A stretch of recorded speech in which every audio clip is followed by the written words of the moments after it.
Show me your friends and I'll show you your future. Unless you want average in America, married, 2.4 kids with 1.5 dogs. But I can guarantee you, you will never achieve anything greater than your highest aspiration.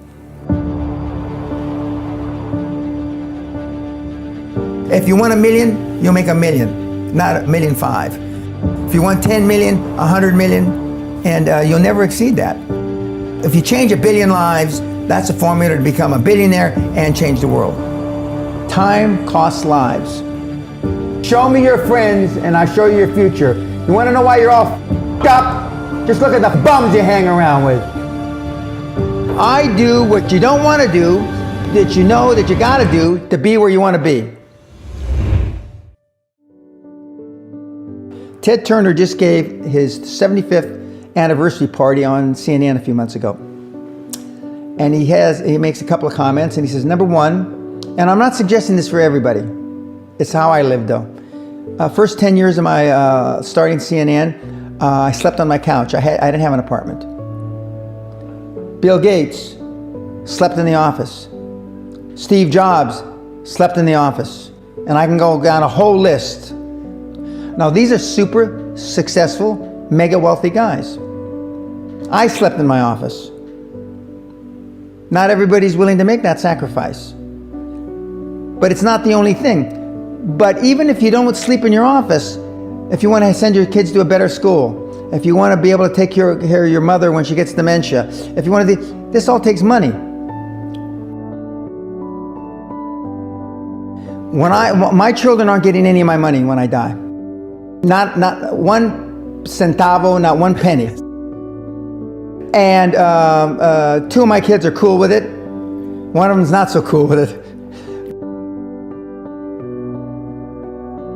I'm not gonna, I think Andrew Carnegie, by the way, Andrew Carnegie, arguably the richest, most successful entrepreneur of all time, he said the best thing that you can have for a child is him to be born into poverty.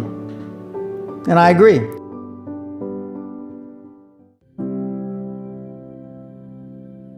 Lack of self-esteem, lack of self-worth. Now they think they have self-worth. They think because they've made a few bucks. But in actuality, and when they measure it against the other 8, 10, 12 people sitting around the table, they realize, or they start to question, hell, maybe I was just lucky. Now, all of us, when you're only a one-trick guy or gal, think, was I lucky? Now, I've done it so many times, I know I wasn't lucky.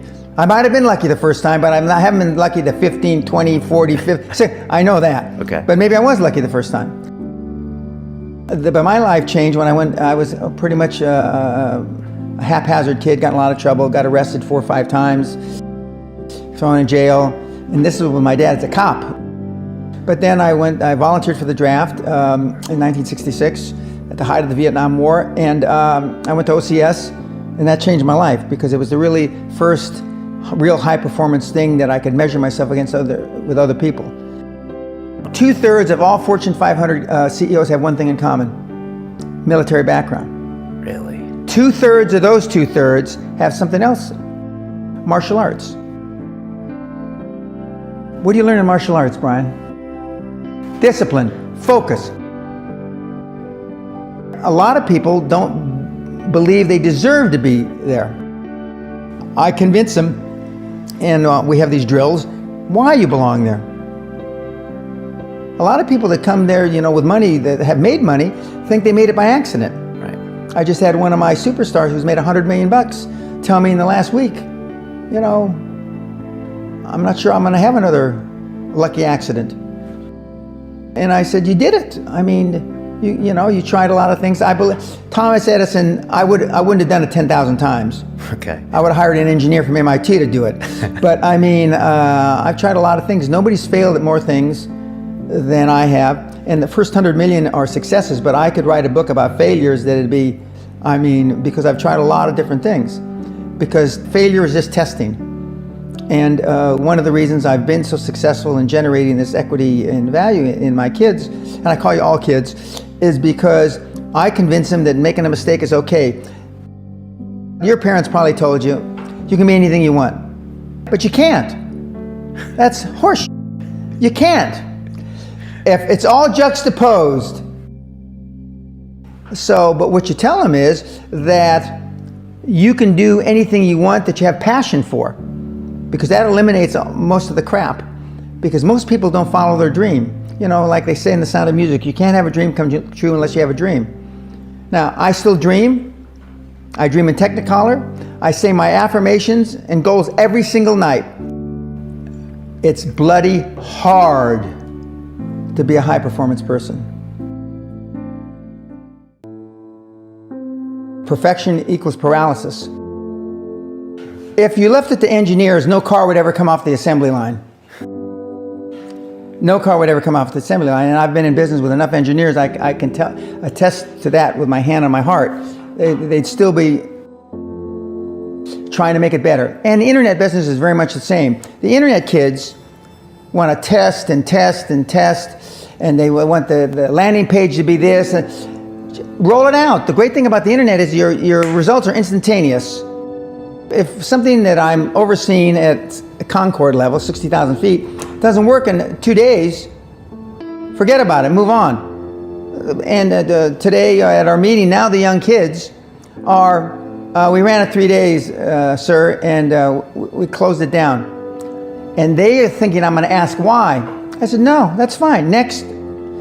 Because without them making mistakes and without them being allowed to make the decision, they never get any better.